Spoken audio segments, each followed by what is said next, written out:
It is a beautiful Saturday evening and just the perfect time for all of us to absorb some more knowledge. Joining us today are Raj Jha, the head of banking vertical, and Jigar Jani, principal analyst for research at Edelweiss Wealth Management. I welcome you both esteemed gentlemen to the show. I am certain that the audience will benefit from your experience and insights. The banking sector has remained a focal point for a lot of investors for a while now. Hence, the topic for today is dynamics of the banking sector and the current outlook. Please note that there might be a time lag of 10 to 15 seconds due to network or connectivity issues. Kindly bear with us on the same. Handing over to you, Jigar. Yeah. Hello, good afternoon to everyone, and thank you for joining today's webinar over a weekend. As Anaga mentioned in its introduction, that the purpose of today's webinar is largely divided into two main parts. The first being to understand how the banking industry in India operates and what are the key parameters that we look at while analyzing a bank. The second part is we are going through unprecedented times in terms of the COVID-19 virus and its impact on the overall economy, and the banking industry such would be huge. And what are our views in terms of the impact of the COVID-19 on the industry, and what should the investor actually look at before investing in banks or the banking sector as such during such uncertain times. To serve the above agenda, I have also been joined by my colleague and my practice head, Raj Jha, and we'll be going through a short presentation of about 25 to 30 minutes, going through the agenda or the two parts that I just mentioned, and then we will open for Q&A. So without any further delay, let me start with the presentation. So as you can see, unlike other manufacturing and services industries, banking and financial services industries essentially are leverage businesses. So what they do is basically they get money either in terms of deposits or borrowings, and they lend it out in terms of loans. So unlike manufacturing and services industries, it is very important to start in case of banking and finance industry in terms of the balance sheet rather than the P&L. So the current slide that you are actually seeing right now gives you a snapshot of the Indian banking system. Now, as most of the people who are joining are aware that a balance sheet consists mainly of liabilities and assets. And let us start with the liabilities for initially. So if you look at the liabilities portion, there are three major components that are part of the liability portion. The first one being deposits. So out of the total banking system balance sheet, which is about approximately 150 trillion rupees, about 123 trillion rupees is the deposits. So what does this deposits in the banking system consist of? Now, if you break down this deposits into further into three different parts, there are three major components to these deposits. One being time deposits, which are nothing but FD and RD that people keep with the banks. So these are called time deposits because they are supposed to mature over a certain amount of time, and these account for approximately 60% of the total deposit base of the Indian banking system. The second biggest component of the deposits is the current accounts. Now, what are current accounts? Current accounts are accounts that are maintained by companies or corporates who need to do very frequent transactions as such. So you won't get an interest in a current account. So it's a zero interest account, but you would get a lot of benefits in terms of how many transactions you can do. You can do very frequent transactions, plus you will get overdraft facilities. So these are basically current accounts which are used by corporates. And then you have something called as savings accounts, which people like you and me actually keep our deposits. It's in the bank, which accounts for almost 30% of the deposits. So these saving accounts pay anywhere between 3% to 4%, 3% to 6%, depending on the banks that you keep the deposits with. Now, why is this split important of the deposit base? Why? Because in the banking industry, you will hear a term very frequently called as CASA ratio. So what is this CASA ratio? CASA stands for current accounts and saving accounts, which is CA and SA, which put together are named as CASA. Now, CASA ratio is nothing but the total CASA deposits, which is current account and saving account deposit, as a percentage of our total deposits with the bank. Now, why is CASA ratio so important is because these CASA accounts are funds available with the bank at a relatively lower rate as compared to time deposits.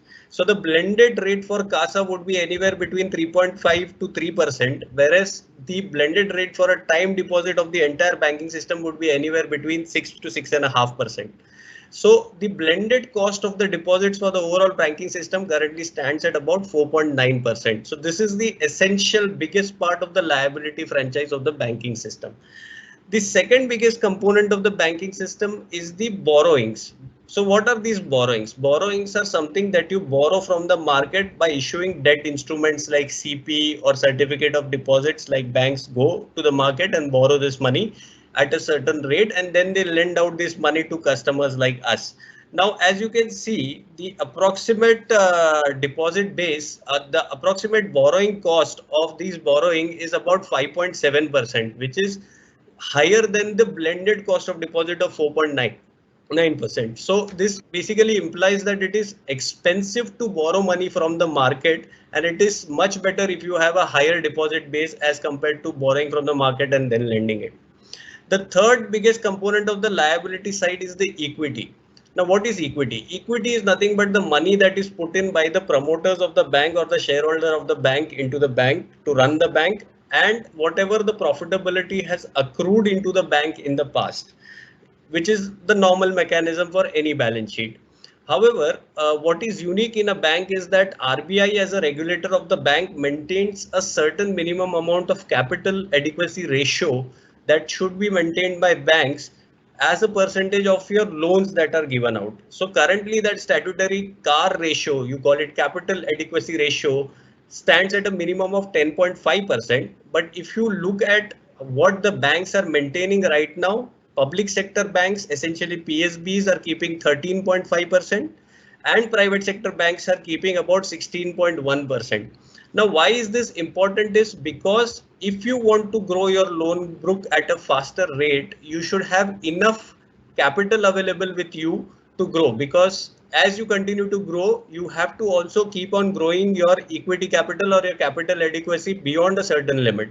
So the more capital adequacy you have beyond the statutory limit, more is your capability to grow your loans and advances. So that is a snapshot of the liability side. Moving on to the asset side, the biggest component, as you can see on the slide, is loans and advances, which account for about 58% of the total asset side. Now, what are these loans and advances? Loans essentially are divided or can be divided into two major categories. One is wholesale loans and the second one is retail loans. So what are these wholesale loans? So wholesale loans are basically what we lend, which are large ticket size loans, which are generally given to large corporates and businesses for their capital expenditure and working capital.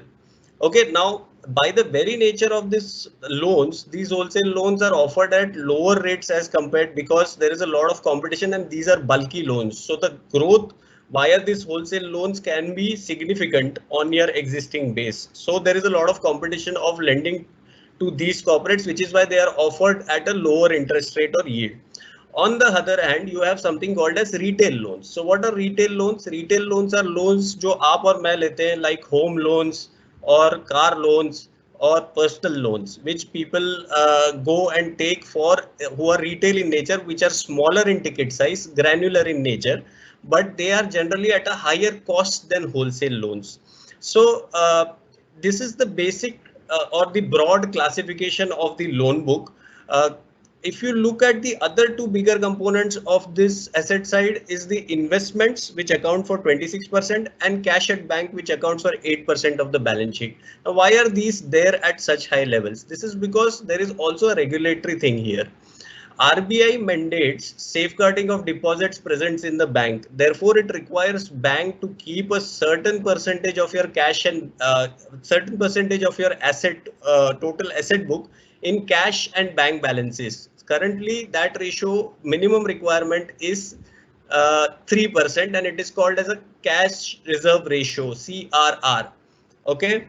And the second ratio, which the second statutory investments that the RBI mandates the banks to keep is called as the SLR, or the statutory liquidity ratio, wherein the RBI mandates that a certain amount of your deposits should be invested in high quality liquid assets, which is like G-Secs, or you will also hear the term HQLA, which is high quality liquid assets, which are majorly G-Secs or government securities, and you have to keep a minimum 18% of your deposit base into SLR or HQLA basically. But currently, if you see, banks are keeping a much higher level of CRR and SLR on their balance sheets, largely because they are far more risk averse in the current uncertain environment. Now going to the next slide. Uh, what we have done is we have tried to split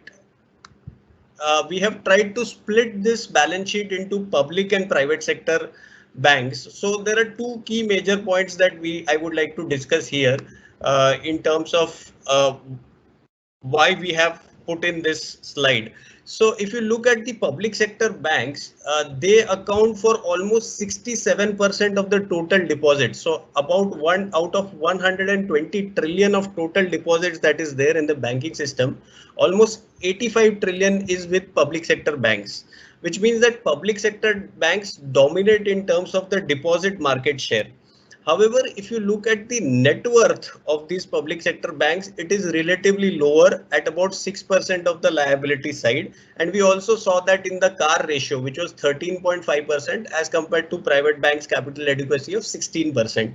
Now, why such that being the case is because generally public sector banks have done a lot of wholesale lending in the past, which has led to a lot of losses and erosion of equity capital for these public sector banks, plus they are not as profitable as private sector banks. So despite having a significantly high chunk of deposit base, their growth is relatively restricted by the availability of equity capital on their books.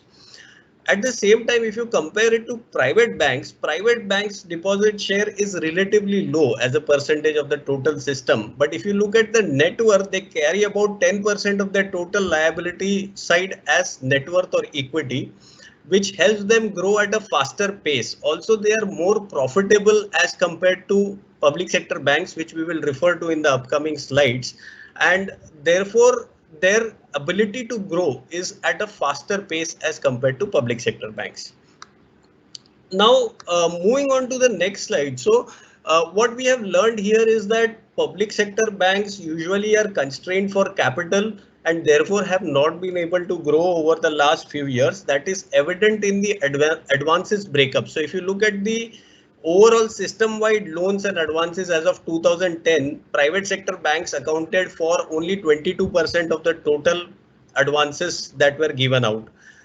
This entire pie of advances has grown anywhere between 12 to 13% over the last 9 years, and the market share of the private sector banks has increased to almost 34%. So as I was highlighting in the past slide, despite having a lower deposit franchise base, the fact that they were very efficiently run and also they had enough capital to grow, that has led to the market share shifting from public sector banks to private sector banks. Also, a lot of this growth has been driven by focus towards retail loans. So what happens in retail loans is, because of the granular nature of the retail loans, you don't get a large amount of bad loans on their books, which we will discuss in the next slide. And that is also highlighted in the overall breakup of private sector banks and public sector banks. As you can see on the right hand side, the private sector banks have about 46% of retail and agri loans and about 9% of SME loans, which are more granular in nature, while corporate accounts for only 45%. As compared to that, PSU banks have SME and corporate as a bigger chunk of about 65%, and retail and agri accounts for a lower, which is 36%. So if you go to the next slide in terms of asset quality, so what is asset quality? Now, when you analyze the banking system, you have given out loans loans out, but to explain this slide, I would like to explain three important terminologies within the banking space. One is if you have given out a loan and if your loan interest or principal is not paid within 90 days, then that loan becomes what we call in banking a gross non-performing asset, or you call it as a GNPA. And the bank has to start provisioning for it, which means that it has to start keeping money aside uh, that is not expected to come back. So that is called as provisions. So whatever loan is past 90 days due is called gross non-performing assets. And whatever provisioning you are doing for whatever money is not expected to come back from that loans is called as provisions. Now, when you take this gross non-performing assets minus the provisions that you have done till now on those non-performing assets, that gives you something called as net non-performing assets, or what we call NNPA. So generally speaking, when your GNPA is higher, it means your underwriting or the people that you have given loans to were not good enough and they were not able to return your money on time.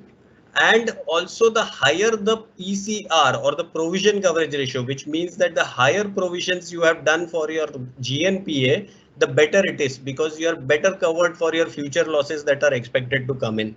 So if you see to the data on this slide, because PSU banks have focused a lot on wholesale loans, the GNPA during the bad or slowdown in economy over the last 4 or 5 years has hit them really bad. So if their GNPA for PSU banks has grown from 5% to 15% as of FY15 to 18 and now normalized to 12%. And if you compare it to the public sector banks, the public sector banks GNPA has gone from 2% to 4%. So again, there is a increase in the private sector bank GNPA as well, but it is not as high as public sector banks. At the same time, if you look at the provision coverage ratio for both of them, or for private sector banks in particular, it is generally been more or similar to what you have in the public sector banks. So on the asset quality front, hands down, private sector banks are better than public sector banks. Now, if you look now, this was about the balance sheet part of it. Now, what about profitability or the P&L of the banking industry? Now, what we have done here is we have done a DuPont analysis of the Indian banking industry and split it up into PSU banks and private banks. And as I had highlighted earlier, that private banks are more inclined towards retail loans like housing loans, vehicle loans, etc., which are higher yielding loans. So if you see the average yield of the private sector banks as compared to the public sector banks, it's about 140 bips higher, which means that they are largely into retail loans. Also, despite that their deposit base is lower as compared to PSU banks, your cost of funds is only marginally higher, about 10 bips higher. So that results in a net interest income to assets, which is almost 120 bips higher than PSU banks for private banks. Now, there is another terminology here, which basically banks, a lot of it is used in banks, which is called as net interest margin. So what is net interest margin? Net interest margin is nothing but the interest that you earn on your interest earning assets, like your loans or cash or investments, minus whatever interest you pay out, which could be on your deposits or could be on your borrowings, divided by the interest earning assets. So as you can see, the NIMs are generally higher for private sector banks as compared to public sector banks. Second key point on the P&L that I would like to highlight is that the other income, which is income generated from fees and commissions that you processing fees that you pay on the loans that you take, is higher for private sector banks, because private sector banks are more involved in cross sell. So they sell a lot of insurance products, they sell a lot of mutual funds, they sell a lot of other investment products, which also accrue them fees, which is why their other income as a percentage of assets is 60 bips higher than public sector banks. So as you can see, your net revenue to assets is significantly higher for private sector banks as compared to public sector banks, largely on the back of higher yielding retail loans and higher other income. But what about operating expenses, which is employee expenses or infrastructure cost or capex? So that their private sector banks is about 60 bips higher, largely because obviously their employee expenses are higher than public sector bank employee expenses, and also the bank branches of private sector banks are more infrastructurally equipped, so they have more technology, more manpower. So that is why the operating expense is as a percentage of assets is higher for private sector banks as compared to public sector banks. Now, the third biggest component is the provisions. So, as I had mentioned earlier, that you need to provide for whatever loans you are not expected or which are past 90 days due, which is called as GNPA. Now, that provision has to go through the PNL, right? So, the provision expenses that go out of the PNL are nothing but what you call credit cost. So generally in the banking terminology, you will see a lot of people mentioning credit costs being high for wholesale loan. That is because they are bulky in nature. So if they are bulky in nature, even if one or two loans default, then you have a large provisioning that you need to take for it, which is why you are also seeing that the PSU bank's credit cost or provision as a percentage of total assets is significantly higher as compared to private banks. So a culmination of all these profitability measure is overall seen in the return ratios, which you call the return on assets or return on equity. So if you see the return on assets for private banks, even after considering higher OPEX cost and a lower deposit base, is way better as of FY19 as compared to public sector banks, which also leads to a higher CAR, which I mentioned earlier in the previous slides. So overall, what you can see is the ROA is better for private sector banks, leading to a better ROE.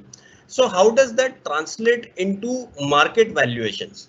Now, market generally, as we all are aware, values a higher return ratio or a ROE or an ROA. In case of banks, the major valuation parameter is price to book and not price to earning, because earning is very sensitive to the provisions that you are taking in a particular year. So you can see that the market is clearly valuing all the large private banks like Axis, ICICI, HDFC, Kotak at a much higher valuation as compared to the larger PSU banks like SBI and BOB.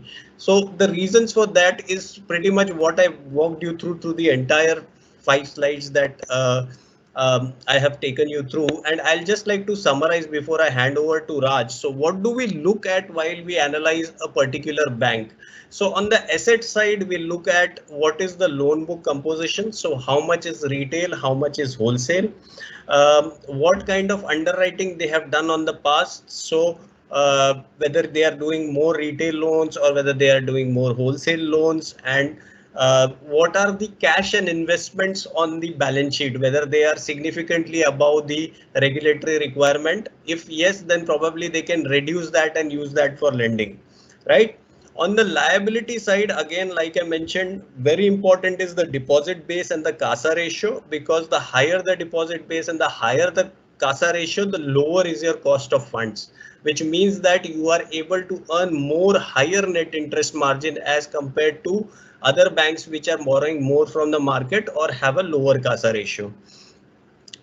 On the liability side, the second bigger component is that there should be enough equity to be allowing growth. Like we saw in public sector banks, most of the banks are having a CAR on an average of 13%, whereas the regulatory requirement is 10.5, while private banks have around 16%, which means that private banks can grow at a much faster pace as compared to public sector banks without the need for funding or putting in more equity. On the asset quality front, you have to see what is the current levels of GNPA and NNPA and whether they are likely to go down in the future and how they have performed in the past. So what has been their underwriting performance? What are the current levels and how is the GNPA and NNPA likely to trend going forward? And the fourth or the biggest important ratios are return on assets and return on equity, which will eventually drive your valuation. So this in nutshell is what we look at and how the banking industry in India is placed both in terms of private banks, public banks, and what are the important things that you should look at while analyzing a bank. Now I would like to hand over to Raj to take you through the impact of COVID on the sector. Thank you. Yeah, thank you, Jigar. Good afternoon, everyone. Raj, hi. Just before you do it, I have been getting a lot of requests. If you could please make the slideshow full screen. Several people have requested for that. I've done that, Anaga. Yeah. Thank you so much. Good afternoon, everyone. I'm here to talk on the current outlook on banking sector. So essentially, I will talk on 4 parameters. One is the credit growth. Second is the asset quality.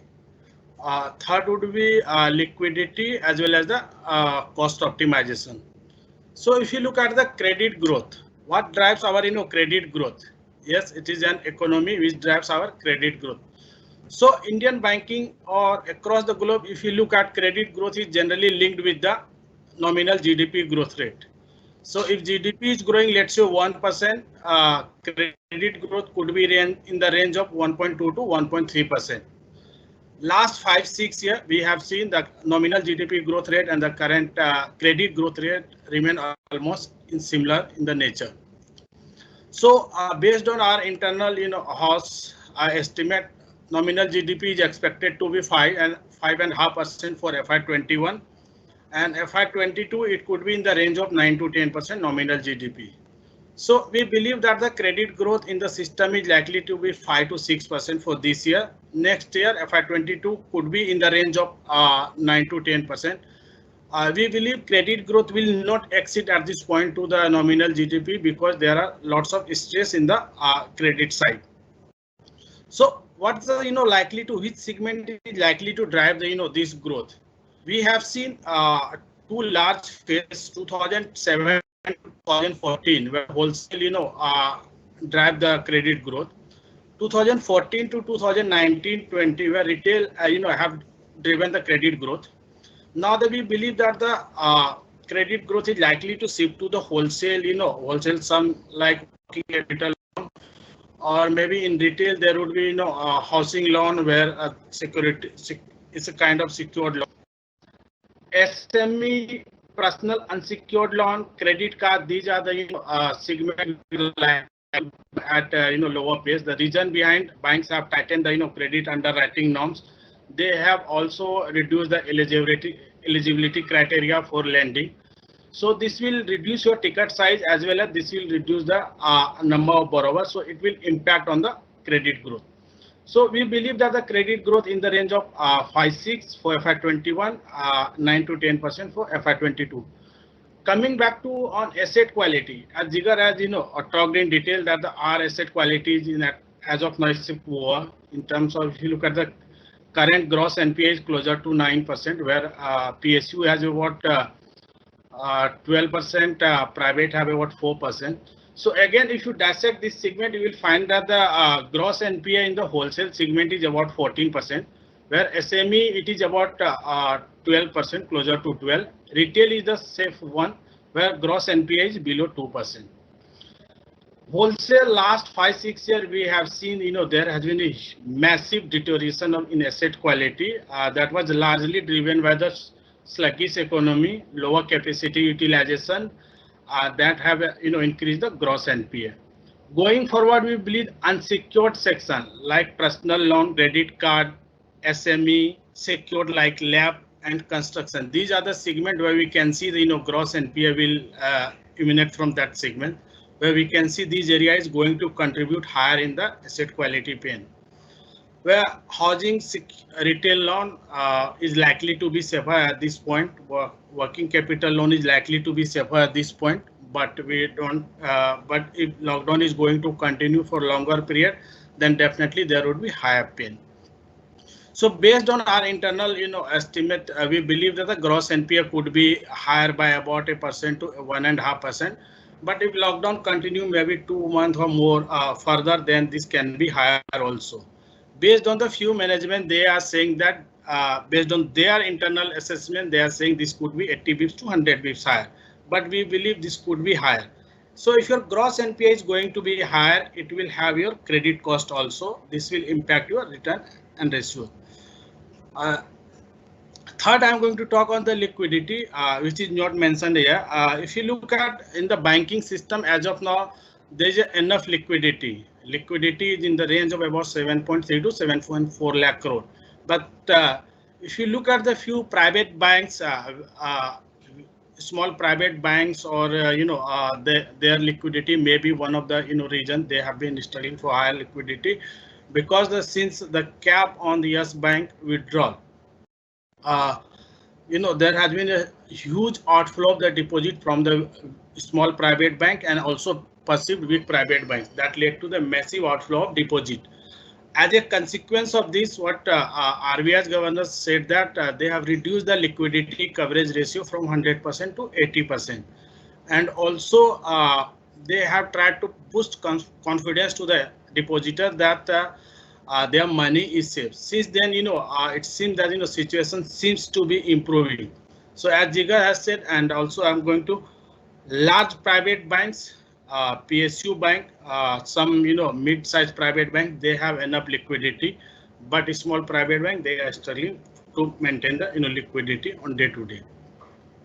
On cost optimization, as of now, banks are not talking about any cost optimization, but yeah, they have been encouraging and also incentivizing to the customer to use the digital channel for transaction. And also they have been talking to work from home, that will lead to infrastructure cost. So overall cost optimization is likely to happen. Maybe it will take time, 3-4 quarters, and going forward we can see the cost optimization, which will enhance your return ratio. As a consequence of this, if you look at, we have been saying banks as of now are looking to maintain higher liquidity, strengthening its capital position, which is nothing but a capital adequacy ratio. They are also focusing more on retail deposit and improving collection efficiency. Their focus is going to be generate higher ROI and deposit higher CASA.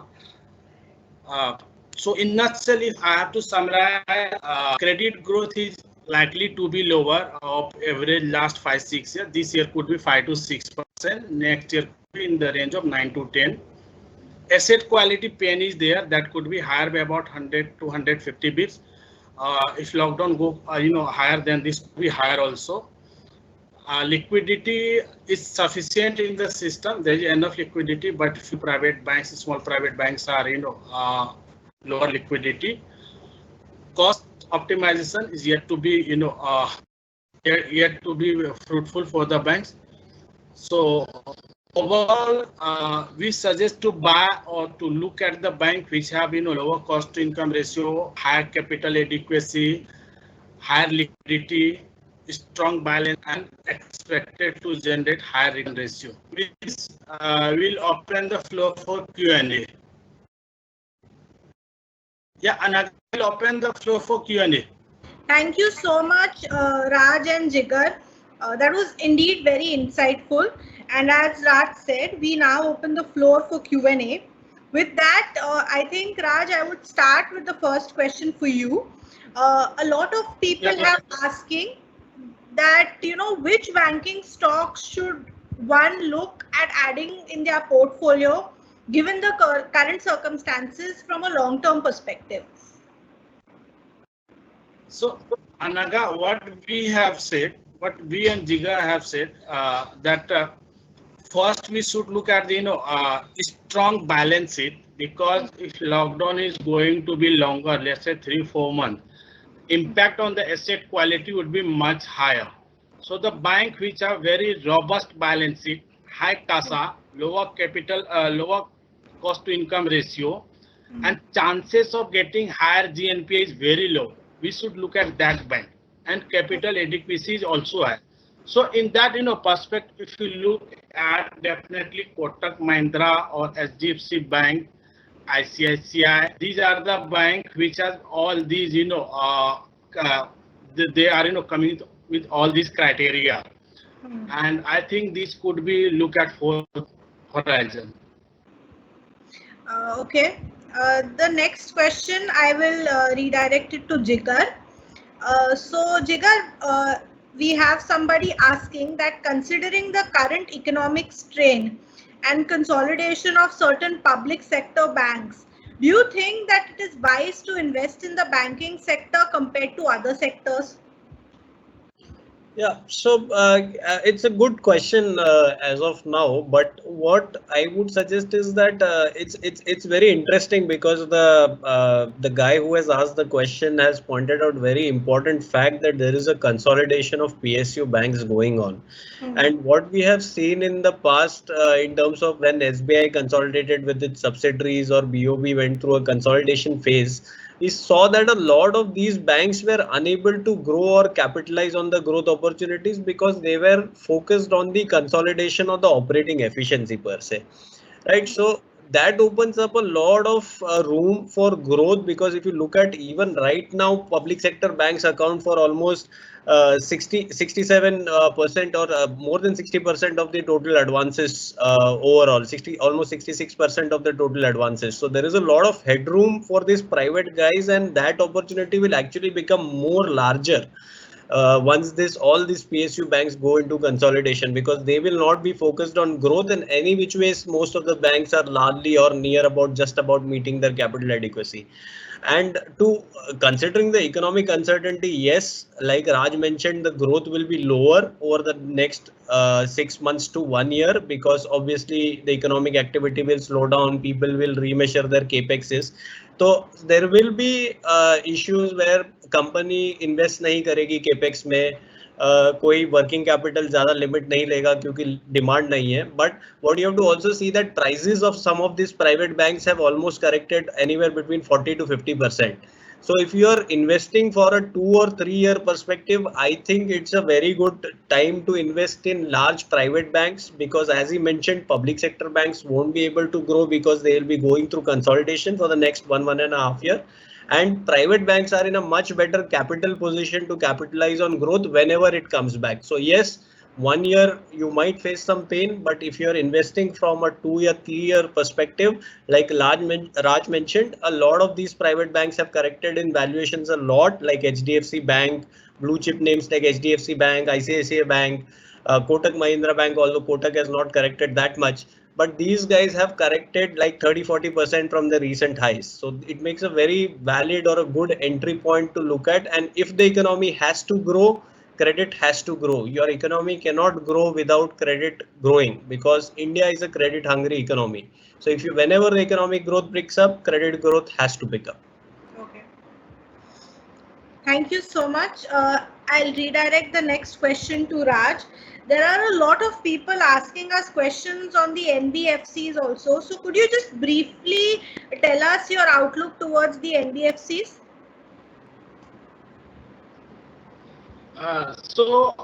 We had the call last week. We have essentially guided which segment, which sector we should look at. So NBFC, if you look at, we are very negative on the MFI. We are negative on CV financing. We have the positive outlook on housing sector. We have the positive outlook on gold, and we have again negative outlook on the consumer financing.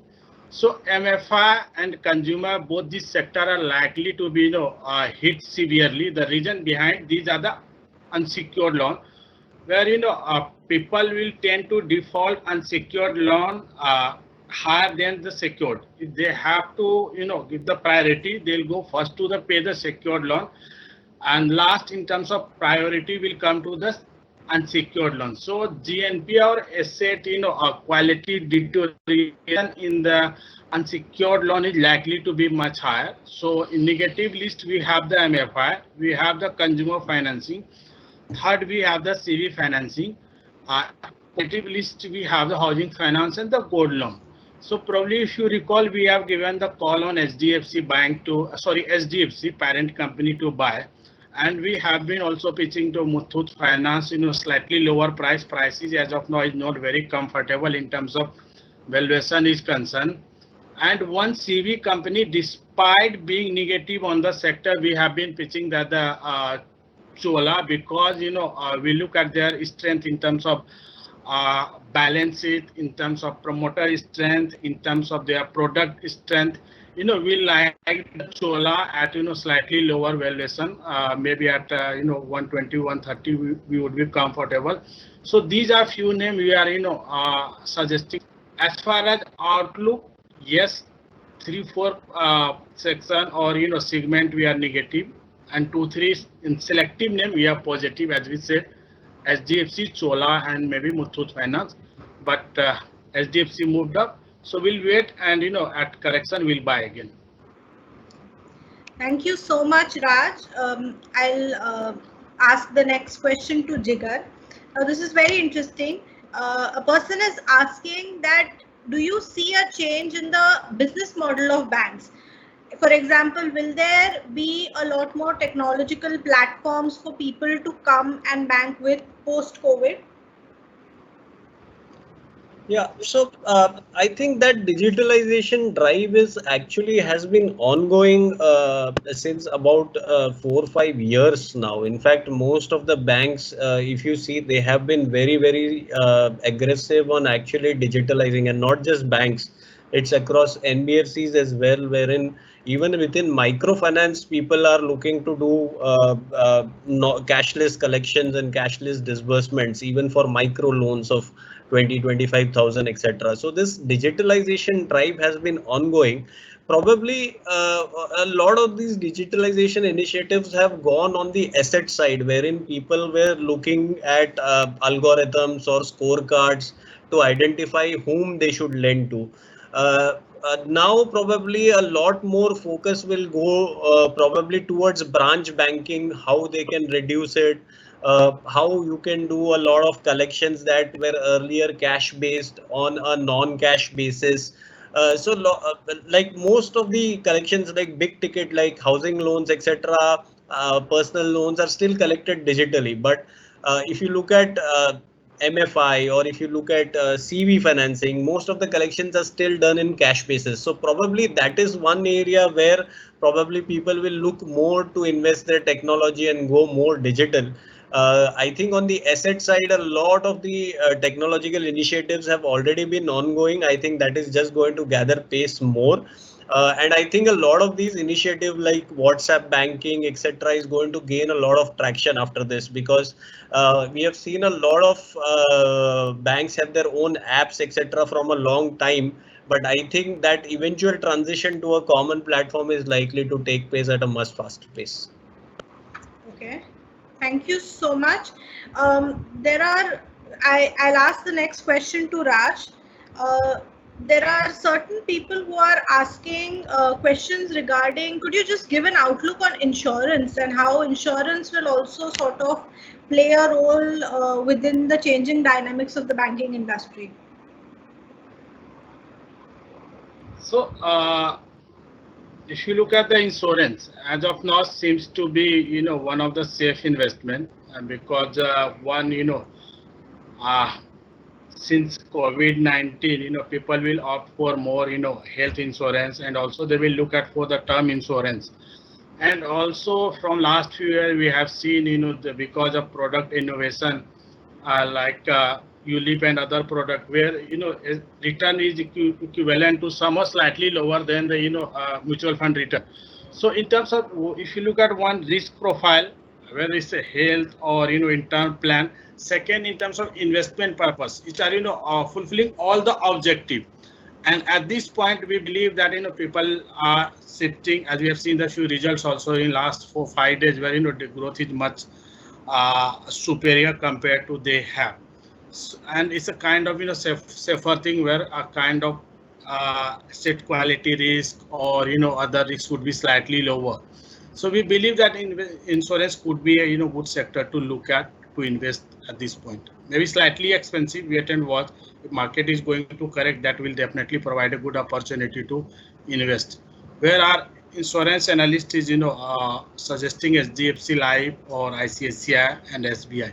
These are their priority. Thank you so much, Raj. I will request the audience to now post. We have just time for some last questions to come in. I'll ask you another question also very quickly. A person has asked that when you look at the return on assets and return on equities of the public sector and the private sector bank in their P&Ls, is it correct to make the statement on gearing of PSBs to be approximately 15 and private banks to be approximately 8? Could you just help us understand better? We are talking about return on asset. Yes, return on assets and return on equities, ROA and ROE. Yeah, so see, in banking sector or NBFC, we look at two things. One is the growth, second is the return on asset. Return on equity could be function of, what the leverage you have. So return on asset, maybe generally private banks are, making much higher than the PSU bank, because PSU in past, maybe 2006, 7 to 14, there are very aggressive lending in the wholesale segment. Where asset quality deteriorate at significant pace. Because of that, as Jigar mentioned, that the credit cost was very high in the past. So private banks are generally generate return on asset in the range of 1.5 to 1.6. That's the historical we have seen, where PSU bank have generated in the range of 0.7 to 1 return on asset. As far as return on equity is concerned, private banks are generally generating in excess of 15%, where PSU banks are generally generating in the range of 8 to 10%. That's the reason what Jigar has shown you a price to book chart that was reflecting how private banks are trading very higher multiple as compared to PSU bank.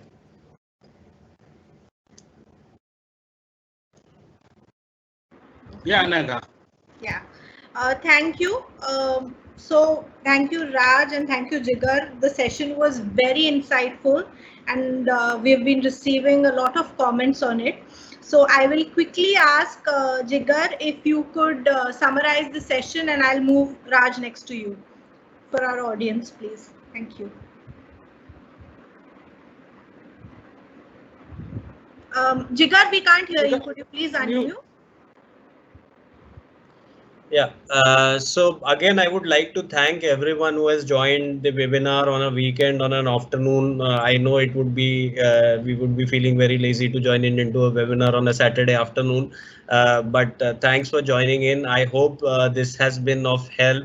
So essentially what we are trying to tell you through this webinar is what ratios or what should you look at in a banks. Hopefully that has probably we have been able to explain at least 50% of what we were trying to get to you. And secondly, currently, as Raj mentioned, that we are expecting asset quality deterioration because the lockdown is expecting to have some economic impact. And also you will also see credit costs go higher and return ratios suppress. But we like banking. See, without banking, your economy cannot function. So if you get, you should always look for banks which are strong balance sheets, who have enough liquidity, who have enough current accounts and saving account deposit or a strong deposit base, and have a good brand name that they can go and raise equity from the market in case they need it. So right now we would like to stick to large private banks. The correction provides you a good opportunity. If you want to invest from a 2-3 year perspective, I think the correction, if any happens over the next 2 or 3, next 1 or 2 months, is a good opportunity to buy into the private sector, large private sector banks. Raj, you want to add? I think you have said well. So yeah, we have been looking large private banks as they have been very robust in terms of balance sheet, capital adequacy, which is the most important, very efficient in terms of cost, and also fairly high liquidity. Their liquidity is very high, and also in if lockdown is going to be longer, maybe 3 months or more, these are the large private banks who can not only will survive, they can get the market share. They will thrive in terms of growth perspective. So yeah, we have been stick with a few names. Any opportunity comes, I think we should look at. Yeah, so अगर कोई भी private sector banks आपको अच्छे दाम पे मिलते हैं, correction probably 10-15% इस दाम से मिलते हैं, they will be a good, it will be a good opportunity. आप 2-3 साल के लिए ये बैंकिंग स्पेस में इन्वेस्ट कर सकते हैं. एनबीएफसीज, MFIs या फिर आप CV प्लेयर्स जो है, जो कैश बेस्ड कलेक्शन पे रहते हैं, जिनको जाके कलेक्ट करना पड़ता है हर एक इंसान के पास, जो लॉकडाउन में नहीं हो सकता, उससे अवॉइड कीजिए. प्रिफर हाउसिंग कंपनीज जो अच्छी ब्रांड्स है, लाइक HDFC लिमिटेड, जिनका ज्यादातर पोर्टफोलियो सैलरीड की तरफ है अगर आपको NBFC में इन्वेस्ट करना है.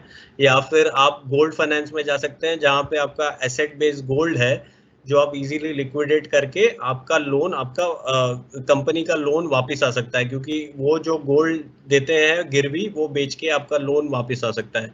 तो अगर NBFC में इन्वेस्ट करना है तो prefer gold and big housing finance companies like HDFC. अगर बैंक्स में इन्वेस्ट करना है तो लार्ज प्राइवेट बैंक्स बेहतर रहेंगे from a 2 to 3 year perspective.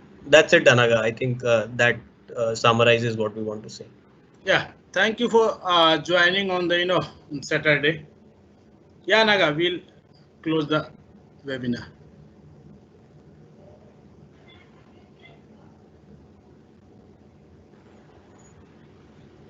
Anaga?